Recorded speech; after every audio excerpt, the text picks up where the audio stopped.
ndumva aricyo dushobora kujyaho tukareba gahunda n'undi z'abadepite uko zimeze, ibyo bari gukora muri iyi minsi, kuko nabo bagenda bakora ibikorwa bitandukanye, ariko cyane cyane ubu bari mu gice navuga ngo cyahariwe ubuhinzi, nicyo gice barimo cyane. Batiki abadepite bagiye gukora ingendo rusange zigamije gusura ibikorwa byo kongera umusaruro w'ubuhinzi.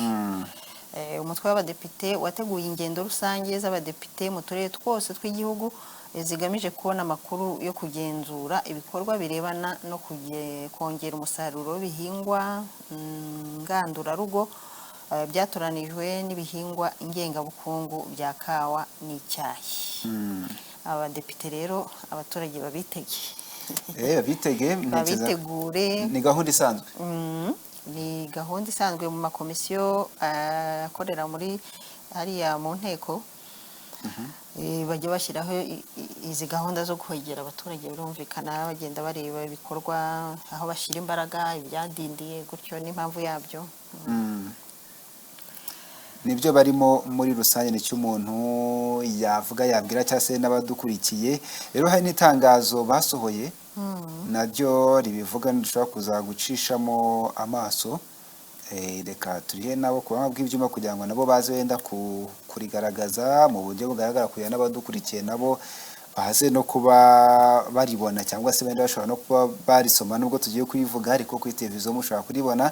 Hanyuma abandi wenda badukurikiye kuri radiyo urimo kutwumva ariko nyine utabasha wenda kutubona, kugira ngo nabo bashe nyine kumenya ngo ni ibiki, barebe n'amatangazo kuko n'abakozwe bajye bayareba. Ikindi twavuga wenda kuri urugendo rwabo, yego izi ngendo ziteganijwe gutangira guhera uyu munsi kuri tariki 28 kugeza ku tariki ya 4 Kamena, ni kuvuga mu kwa gatandatu.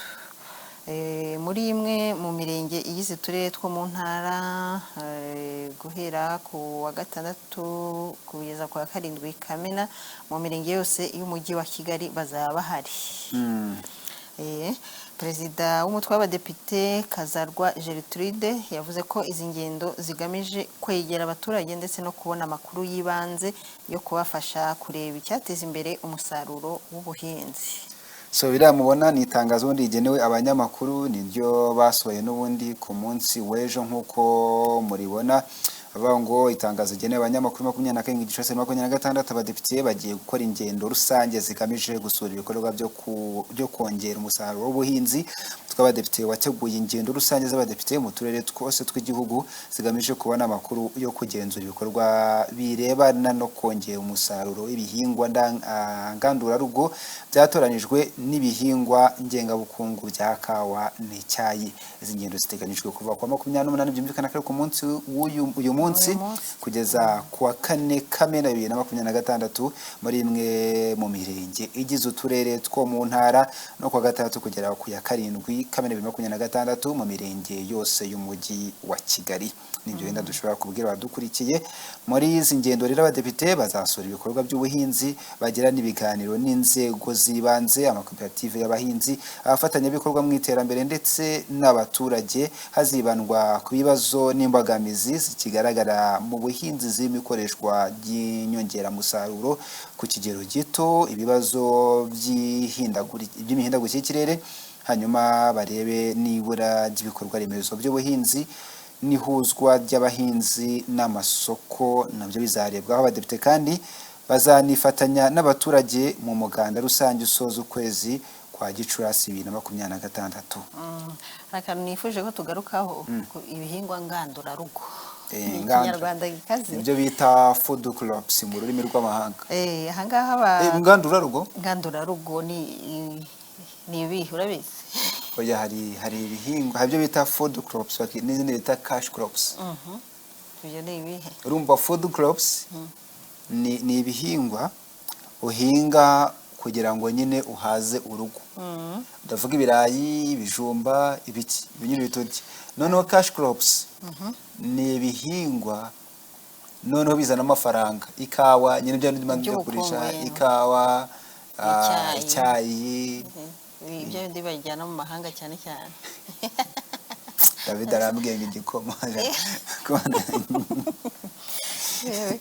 ubwo rero hangaha ngandurarugo nanjye numvise ntakizi neza ikinyarwanda ndakibaza baravuga ngo ni bihingwa hafi y'urugo kugira ngo bifashe umuryango kubona ibiribwa bya buri munsi ni ukuvuga imboga imbuto cyangwa ibirungo ni ese nubyumva bya bihingwa abantu bakenera kenshi ibyo nibyo food crops utagombye guhita ujya ku isoko ibyo nibyo food crops yandi twita ngo akarima k'igikoni ukuvuga ngo abadepite bashobora kubasura bakabaza ati se mwebwe bite akarima k'igikoni kari hehe cyangwa kureba uko mukitaho cyangwa se niba mutazi no kugatunganya ibyo ngibyo byose bizagenda bibareba ari tungurusumu tangawizi urusenda ibishyimbo amashaza imyembe amapapayi inyanya ikaroti ibintu nk'ibyo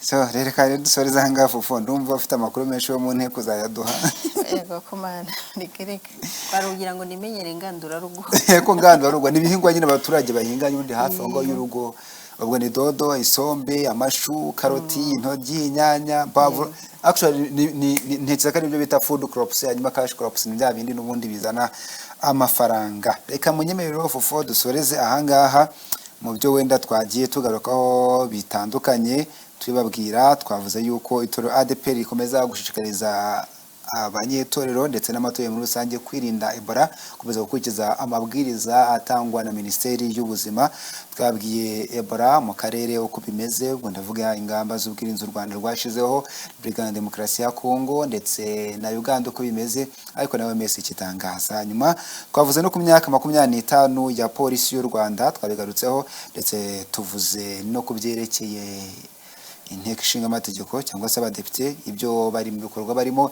rero turashimiye uko mwabanye natwe abatwandikiye mwakoze kutwandikira abagize muri iki kiganiro mwakoze nitwa Jean Bosco Nonteze ndi kumwe na mugenzi wanje Alphonsine Ingabire Alphonsine mwakoze David yadufasha kugira ngo aya mashusho abagereho ameze ukunguku nimba mubona byagenze neza ubwo niwe ni haraho byagize ikibazo ubwo niwe ariko byagenze neza muri rusange hanyuma na Nikuze nawe yabanye natwe mwese mwakoze mugobwe neza muri byose